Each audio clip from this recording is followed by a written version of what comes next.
My name is Gary Holfer, and I work with Modus Labs.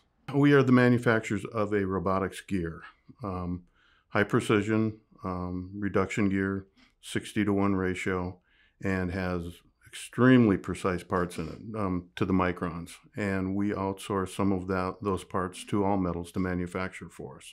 My first encounter with All Metals was the late 90s. I came over for a small project and worked with their grandfather, Lance's grandfather, and then and got great service, which the next time I needed it, it was through Billy, and came over and worked with Billy on projects, and now I've been transitioned to Lance. So we've been with them, I've been working with them for over 25 years. They do great work, and I trust them. It's important to trust the vendors you work with, and I've never felt like they haven't been totally honest with me or given me the service or the product that I needed. So it's a no-brainer for me.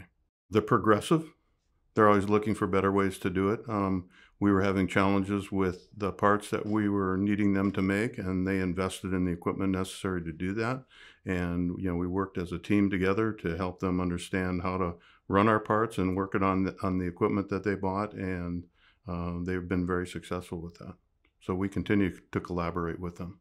I'd like to congratulate them because it's amazing what they've done out here. I've watched them grow over the years, and the level of equipment they're bringing in the automation. Billy and Lance are really taking it to the next level, and Lance is doing an impressive job. And I hope they continue to do that, because that'll make our job easier, getting things done the way we need them done. So congratulations, All Metals. Wonderful job.